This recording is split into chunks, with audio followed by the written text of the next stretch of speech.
Black Mirror is all about the twists. Twists on twists on twists. Fake twists, horrible twists, twists that you really don't see coming, but that make perfect sense when they happen. So let's get inside the mind of evil genius Charlie Brooker and try to anticipate his next steps. Here are some of the ways to spot a Black Mirror twist before it's revealed. Notice the things that seem off or disproportionate.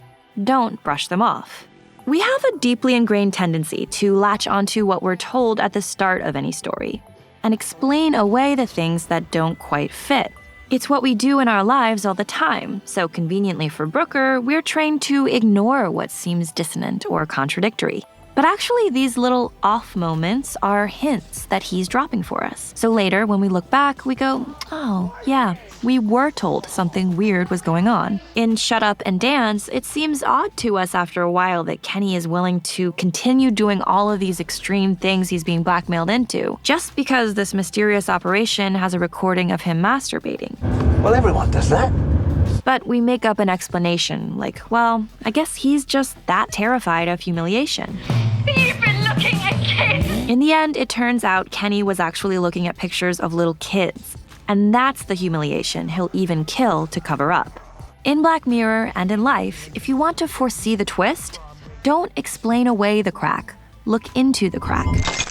In White Christmas, the girlfriend Beth seems a little unhappy with the narrator, Joe. But we're not sure why, apart from his being a little annoying. When she says she's not keeping her baby, Joe yells at her, and she leaves and blocks him forever. Again, this strikes us as disproportionate. To block him, refuse to talk to him ever again, and not let him meet his child because he lost his temper one night? Again, our impulse is to find an explanation. I guess she's just the type who overreacts. But no, there's a reason, and we discover it later. The baby wasn't his. Looking back, Beth's interactions with the other couple at dinner were also strange. What was her tip for winning me over again? Not to let you hear me snore. Why would she know he snores? And why was she drinking so much? In San Junipero, Kelly says she was married for a long time. A long time I was married. But we're looking at a young woman. So we briefly wonder, how is this possible? Then we forget about it. But we shouldn't. We also get an early line that we feel is loaded with symbolism. It's got different endings, depending on if you're in one or two player. So from this, we sense that we're dealing with simulated game worlds, and this is going to be a story about whether there are one or two players at the end of the game. So we get plenty of clues along the way, but the episodes also contain red herrings. That's one reason why we miss the real clues, because we follow false ones that are there to distract us. In playtest, we get twists to the point of utter exhaustion.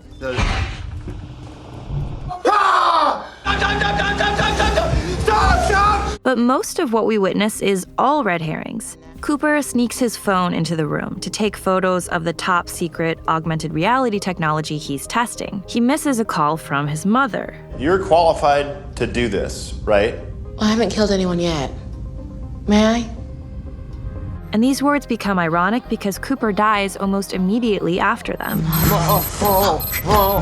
It turns out that the call messed with the software, and the whole horror only took 0.04 seconds in real life before he died. A good way to avoid the red herrings is to zero in on the problem at hand. Ask ourselves, what's the meat of the thought experiment in this one? What issue might the story be trying to get at? What might it be critiquing or trying to say? So in White Christmas, almost from the start, we get examples of people treating others as less than human. Please stop screaming. Are you going to stop screaming? Are you going to stop screaming? No? Okay. I'm sorry, I had to mute you. Using them, writing them off, erasing them. Everything that we see and every twist that's revealed is exploring this same question. How do we treat others who we consider to be less than human or deserving of punishment? The final twist is that John Hamm's Matt, who just manipulated the copy of the criminal to confess, has been blocked through the Zedeyes technology by everyone. And this is the perfect representation of the moral of White Christmas, which boils down to the golden rule. If you treat others as inhuman, that treatment's gonna come back to you, because you've shown yourself to be less than human.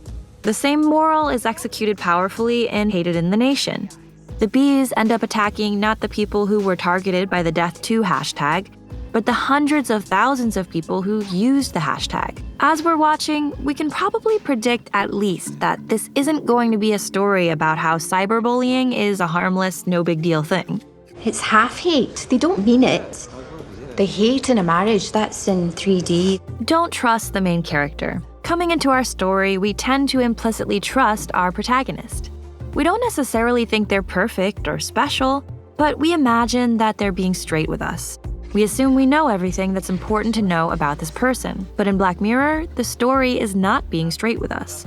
It's withholding. So the secrets don't just come from without, they come from within the character we've been following and subtly identifying with. Telling a story from a person's point of view is amazingly effective at making us care about and project ourselves onto the person. Jog on. So it's as if the secrets come from inside ourselves. At a certain point in the story, we flip and find out how the world sees our character. And that's when we might learn that the writers have sneakily aligned us with a bad guy, a child murderer, a pedophile, one of the worst offenders of society. But we enter the story without knowing that, so we can't help still seeing this character as a human being. And that's maybe one of Brooker's points, that we should pity and feel for even the most wretched, that no one should be treated as less than human. Likewise, a person that the main character trusts is probably lying about something major. The entire history of You, we feel like the main character is being paranoid and unreasonable. Surely he's just blowing all of this stuff out of proportion about her ex. But his wife actually was unfaithful and his child was fathered by another man. San Junipero is a brighter romance, but they're still hiding key parts of themselves. Kelly, that she was married, and Yorkie, that she spent most of her life in a coma. Both Matt and Beth are lying to Joe in White Christmas, and in White Bear, the heroine's only ally, Jem, turns out to be a hired actress playing a part in Victoria Spillane's Punishment. So there's usually no such thing as being too paranoid in Black Mirror. Don't trust the first twist. There's probably more where that came from. When we sit down to watch an episode, we know there's a twist coming. We're waiting for it and we'll be disappointed if there isn't one. And this can actually make it challenging for the writers. Look at the trap M. Night Shyamalan made for himself by getting known as the twist guy and having to outdo himself for an audience that's expecting surprises. I see dead people. One of the ways Black Mirror gets around this problem is by giving us a series of escalating twists. We might get a twist that involves our main character, one that involves a side character, and one that opens up the dark underbelly of the society we're looking at. At least one of these twists is the mega world morphing twist, the one that tells us we're in a fundamentally different world from the one we thought we were in when we started the story. But all of the twists, large and small, are connected thematically and add up to something unified, and that's what makes them so satisfying.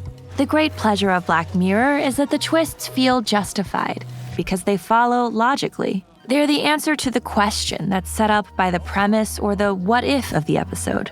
Watch for repetitions. One way the twists are made to feel inevitable is through the technique of priming, adding in small recurring elements, repeating details that will end up being important. In playtest, Cooper's mom keeps calling him. The best way to actually just stop her from calling is, I don't know, answer it. Yeah, it's just kind of like a can of worms I just don't want to open. Of course, it feels plausible that a mom would call her kid a lot, but we learn that Cooper's mom's call sets off the events of his death. So the repetition had a totally different significance than we assumed. This is how we often get tricked. We notice the repetitions, but we miss the point of them. Look at the people, not the tech. We tend to focus on the new technology or cyber practice that's often introduced in an episode. But we should be focusing more on the people. More often, the secret that's going to get revealed isn't really in the tech. It's coming from within the people. Meanwhile, Black Mirror makes it clear that all of these kinds of technologies can make it easier to be evil. There's no cure for the internet. It would never go away. It's not that the technology itself is necessarily bad, but advanced tech can make it less messy or unpleasant for humans to do inhuman things. So we should really look for the human danger in the tech. Even in World War II, in a firefight, only 15-20% of the men would pull the trigger. It tells me that war would have been over a whole lot quicker had the military got its shit together.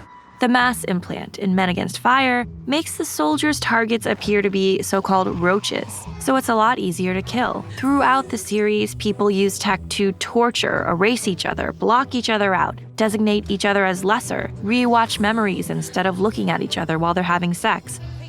It's always people who are doing these things to other people, but their technology is an enabler. I don't like it when they get away. It lets them not see the person on the receiving end of their actions, and that is really dangerous.